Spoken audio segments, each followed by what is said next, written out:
হাসানের একটি কথা বলতে চাই। উনি বলেছিলেন, আমি হাড়ে হাড়ে রাজনীতিবিদ হতে চাই, আমি বিপ্লবের মন্ত্রে উদ্দীপিত হয়ে আন্দোলন চালাইয়া যাইতে চাই।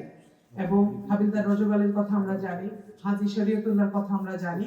এই রাজনৈতিক উদাহরণগুলো যখন আমাদের দেশের যারা ভালো রাজনীতিবিদ হতে চাচ্ছেন, যারা যোগ্য রাজনীতিবিদ হতে চাচ্ছেন, যারা একটি সুষ্ঠু নির্বাচনের মাধ্যমে ইনসাফের রাষ্ট্র কায়েম করতে চাচ্ছেন, তাদের সবার সামনে বাংলাদেশের এই আদর্শগুলো একেবারে পরিষ্কারভাবে থাকা উচিত। তাদেরকে নিয়ে আমরা পড়াশোনা করব, তাদেরকে নিয়ে আমরা নিজেরাও নাগরিক হিসেবে জানবো, এবং আমাদের এই সচেতনতায় ইনশাআল্লাহ এক সময় আমাদের দেশের সুষ্ঠু নির্বাচন থেকে শুরু করে সৎ নেতৃত্ব নির্বাচন থেকে শুরু করে সমস্ত কাজকে সহজ করবে, এবং বাংলাদেশ একটি সুন্দর ইনসাফের সমাজ ব্যবস্থা, রাষ্ট্র ব্যবস্থা উপহার পাবে ইনশাআল্লাহ। যে পুরাতন রাজনৈতিক দলগুলো, বাংলাদেশের সবচেয়ে প্রাচীন যে রাজনৈতিক দলগুলো, তারাও পরিবর্তনকে তাদের একটি অন্যতম চরিত্রে পরিণত করেছেন। আমরা দেখেছি 300 ফিটের প্রোগ্রামে, বিশাল বড় একটা প্রোগ্রামের পরে 300 ফিটকে পরিষ্কার করা হচ্ছে, 300 ফিটে গাছ লাগানো হচ্ছে। এই পরিবর্তনগুলো বড় বড় রাজনৈতিক দলগুলো করছে, যেগুলো আবার আমাদের তরুণ প্রজন্মের জন্য সুন্দর সুন্দর কিছু উদাহরণ হিসেবে প্রতিষ্ঠা পাচ্ছে। তো এই ব্যাপারগুলো এই জন্য বললাম যে এই পরিবর্তনগুলো যে দেশে হচ্ছে, এই সচেতনতাগুলো যে দেশে মানুষের মধ্যে বাড়ছে, এই ব্যাপারে কথাবার্তা, রাজনৈতিক আলাপ আচারিতা, রাজনৈতিক সংলাপ যেখানে বাড়ছে, সেই দেশে যোগ্য নেতৃত্ব এখন অপরিহার্য হয়ে পড়েছে। আমরা আসলেও এই দেশে এখন এই পরিবর্তনগুলোকে মাথায় রেখে আমরা ইনশাআল্লাহ আমাদের যোগ্য নেতৃত্ব নির্বাচনের জন্য এগিয়ে যাব।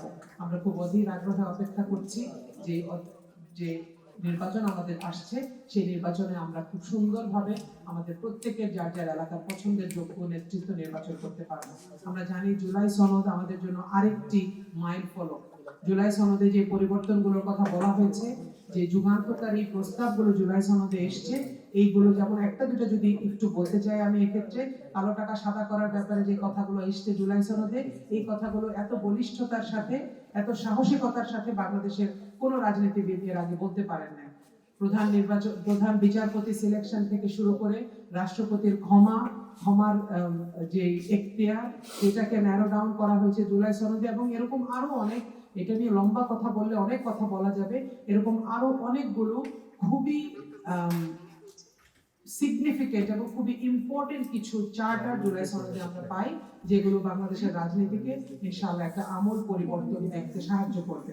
এই কাজগুলো, এই চিন্তাগুলোকে মাথায় রেখে যারাই এই দেশে এই মুহূর্তে রাজনীতিতে আসবেন, যারাই এই মুহূর্তে এই দেশে বাংলাদেশের মানুষকে কনভিন্স করতে চাইবেন যে আমি একটা ভালো রাজনীতি আপনাদেরকে উপহার দেব, আমি একটা ভালো শাসন আপনাদেরকে উপহার দেব, তাকে এই জিনিসগুলো নিয়ে পড়াশোনা করতে হবে, জানতে হবে, এবং অটোমেটিক্যালি তাকে বাংলাদেশের মানুষের কাছে এই বিষয়গুলোকে প্রেজেন্ট করতে পারলে তিনি একজন জনপ্রিয় নেতা হতে পারবেন। বাংলাদেশে যোগ্য নেতৃত্ব তৈরির ক্ষেত্রে আমাদের জন্য যে কোনো উদাহরণ নাই তা কিন্তু না। বাংলাদেশের রাজনীতিতে, বাংলাদেশের ইতিহাসের দিকে যদি আমরা তাকাই, এই পাক ভারত উপমহাদেশের বিখ্যাত রাজনীতিবিদদের ইতিহাসের দিকে যদি আমরা তাকাই, আমাদের সামনে সুন্দর সুন্দর কিছু উদাহরণ আছে, যেটা বাংলাদেশের উদীয়মান রাজনীতিবিদরা যাদের আদর্শ অনুসরণ করতে পারে। আমরা আমাদের শেরে মহীশূর, আমাদের টিপু সুলতানের কথা জানি, যিনি খুব সুন্দর করে একটা কথা বলেছিলেন যে শিয়ালের মতন 100 বছর বাঁচার চেয়ে সিংহের মতো একদিন বেঁচে থাকা শ্রেয়।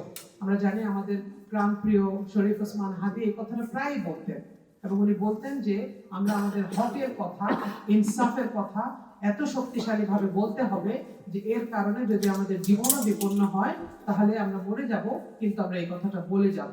এই যে আমাদের যে ঐতিহাসিক ভাবে আমরা যাদেরকে ভালোবাসি, যাদের দেখানো পথে আমরা রাজনীতি শিখেছি, যাদের দেখানো পথে আমরা নিজের মজবুত মতামতকে প্রকাশ করার স্বাধীনতার ব্যাপারে সচেতন হয়েছি, তাদের ব্যাপারগুলো আমরা ভুলে গেলে চলবে না।